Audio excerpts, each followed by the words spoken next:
Assalamualaikum warahmatullahi wabarakatuh. Perkenalkan, saya Dimas Pratama, nomor NPM 301-22032. Di sini saya akan menjelaskan pengertian karya tulis ilmiah secara materi.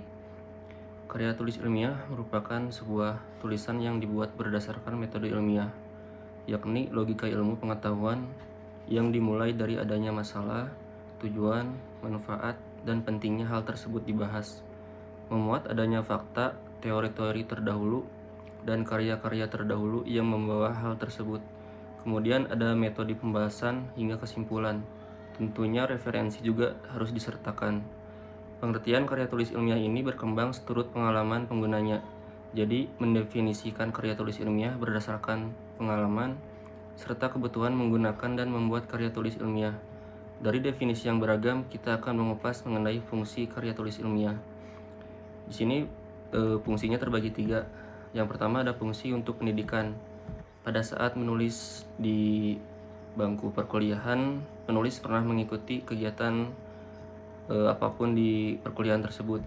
Karya ilmiah remaja, dari sini penulis belajar banyak tentang dasar penulisan, mengajak penulisnya untuk berpikir kritis, menuliskan pemikiran atau hasil percobaan ilmiah, kemudian mempertanggungjawabkan hasilnya. Yang kedua ada fungsi untuk penelitian. Pada setiap masa, ilmu pengetahuan semakin berkembang sesuai dengan pertumbuhan sosial masyarakat. Dari sini karya tulis ilmiah dimanfaatkan untuk mengembangkan penelitian seseorang dengan menghadirkan pengetahuan-pengetahuan baru setelah memperoleh data-data yang akurat. Diolah, disimpulkan, kemudian diterapkan dalam kehidupan. Fungsi untuk karya tulis ilmiah ditulis oleh penulis dari berbagai disiplin ilmu. Penjelasan arti fungsi berarti karya tulis ilmiah dapat menjadi media pengembangan pengetahuan sebagai bahan tinjauan pustaka dan untuk kebutuhan dari berbagai disiplin ilmu. Dan selanjutnya ada jenis-jenis karya ilmiah. Yang pertama ada artikel, yaitu sebuah karya tulis yang isinya berupa gagasan atau fakta yang dapat membujuk, meyakinkan, mendidik, serta menghibur pembacanya. Biasanya artikel memiliki panjang kalimat dengan jumlah karakter tertentu. Biasanya artikel dibuat untuk keperluan publikasi, surat kabar, media sosial, kanal digital, dan lain sebagainya. Yang kedua ada makalah, yaitu jenis karya tulis yang bersifat ilmiah. Biasanya makalah ditulis untuk keperluan terkait dengan pendidikan. Dalam penyusunannya diperlukan data pendukung dari hasil observasi lapangan dari sebuah masalah dalam penelitian. Data yang terkumpul diperlukan untuk mencari penyelesaian masalah dalam penelitian. Biasanya makalah ini disampaikan dalam seminar, simposium, atau uji materi. Yang ketiga ada skripsi.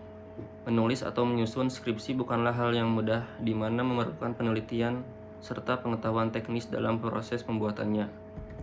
Yang keempat ada work paper, merupakan jenis karya tulis ilmiah yang hampir mirip dengan makalah, tetapi analisisnya lebih mendalam. Biasanya work paper berisi catatan-catatan auditor, berisi prosedur audit yang digunakan, metode uji yang dilakukan, informasi yang diperoleh, dan kesimpulan yang dibuat berdasarkan auditnya. Yang kelima ada paper, merupakan jenis karya tulis yang ditulis berdasarkan data serta argumen yang tingkat kevalidannya kuat. Paper juga biasa disebut sebagai ringkasan dari penelitian yang telah dibuat. Tidak banyak perbedaan antar paper dengan makalah, hanya sistematika penulisan dan pembahasannya yang berbeda. Yang keenam ada tesis, kurang lebih serupa dengan skripsi pada mahasiswa, tetapi tesis menganalisis topik dengan lebih kompleks, sehingga esensi ilmiah lebih kuat dan lebih kompleks jika dibanding dengan skripsi. Yang ketujuh ada disertasi, setingkat lebih tinggi dari tesis, ada yang biasa disebut dengan disertasi. Karena setingkat lebih tinggi, disertasi digunakan sebagai syarat kelulusan untuk meraih gelar dokter bagi mahasiswa program studi S3. Untuk selanjutnya ada kerangka karya tulis ilmiah.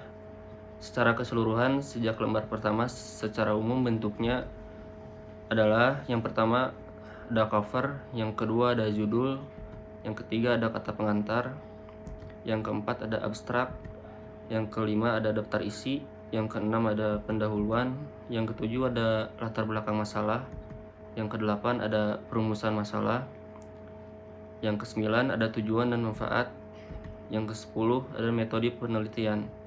Dan yang ke-11 ada hasil dan pembahasan. Yang ke-12 ada penutup. Yang ke-13 ada simpulan, dan 14 ada saran, dan yang terakhir ada daftar pusaka. Sekian penjelasan tentang penulisan karya ilmiah secara materi dari saya. Mohon maaf apabila ada kesalahan. Wassalamualaikum warahmatullahi wabarakatuh.